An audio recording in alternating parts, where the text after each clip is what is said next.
Que ce soit à Tulle ou bien à Oradour-sur-Glane, tout être humain doit ressentir 80 ans après la furie du nazi torturant, suppliciant, massacrant hommes, femmes et enfants.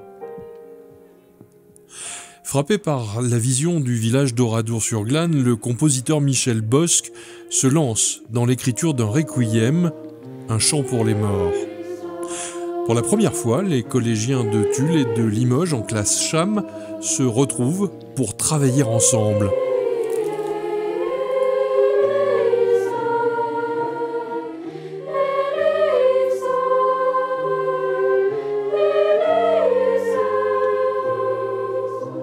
Attentif lors de cette première répétition en groupe, Michel Bosc se montre satisfait. Oui, parce qu'ils ont toute leur fraîcheur, c'est ça qui est très touchant.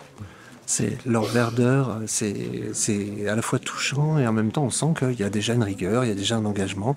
Même si là ils sont un petit peu encore intimidés, ils ne sont pas encore chauffés, mais il y a un beau potentiel. Pour les solos, on va surtout écouter les filles là-bas, les deux solistes. Même il y a certaines choses qu'on pourra ralentir, notamment le fameux moment Etsemini Eius.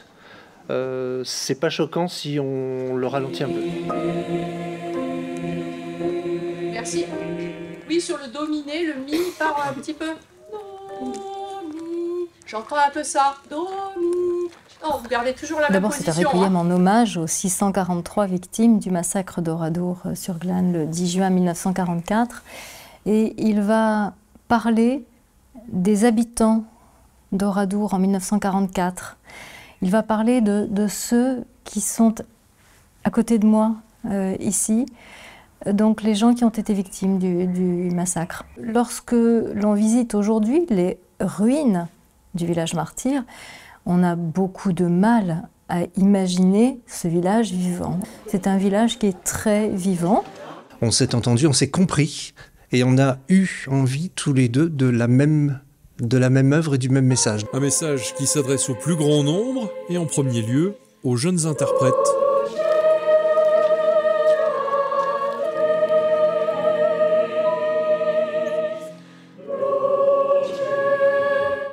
Je pense que c'est important qu'on fasse un projet comme celui-ci parce que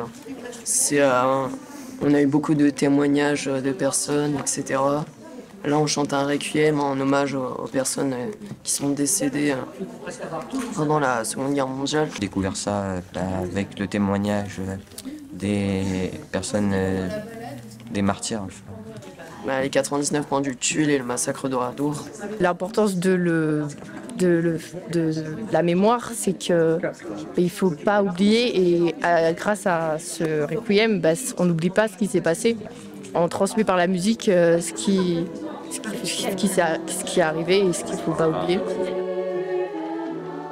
Ça commence à être loin pour nos élèves, donc on leur raconte l'histoire, on les emmène à Oradour, on leur fait visiter le centre de la mémoire, mais je crois que les mettre en situation de création, de s'approprier le sujet, c'est autre chose.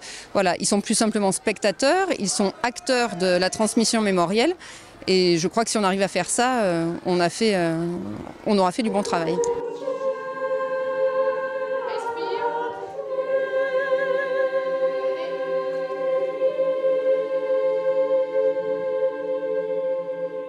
C'est vrai qu'avec la distance du temps, ils ne se rendent pas compte de ce qui a pu se passer et de se retrouver confrontés et à chanter, vraiment de s'impliquer corporellement dans une œuvre qui a été écrite pour ça.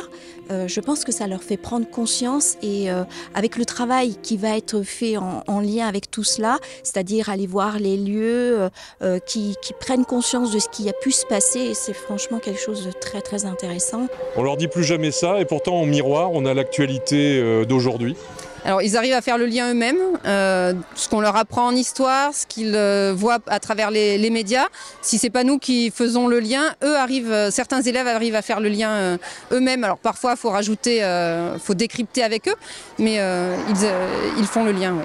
La façon de transmettre l'histoire aux jeunes, en l'occurrence dans le cadre de ce projet mené avec Michel Bosc, est de faire participer les jeunes à l'interprétation de ces requiems. Ce sont des jeunes qui, je pense pouvoir le dire, se souviendront toute leur vie de cette histoire-là, parce qu'à un moment donné, ils auront été acteurs d'un hommage, d'un bel hommage, rendu aux victimes de ce qui s'est passé le 10 juin 1944 ici.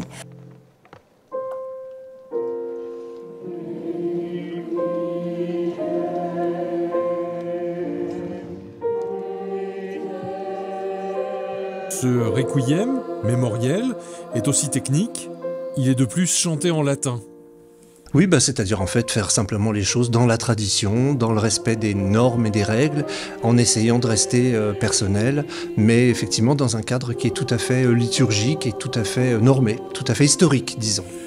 Le requiem sera donné début juin à Limoges et Tulle dans le cadre des commémorations du 80e anniversaire des massacres par le chœur des enfants, le chœur madrigal et 10 musiciens.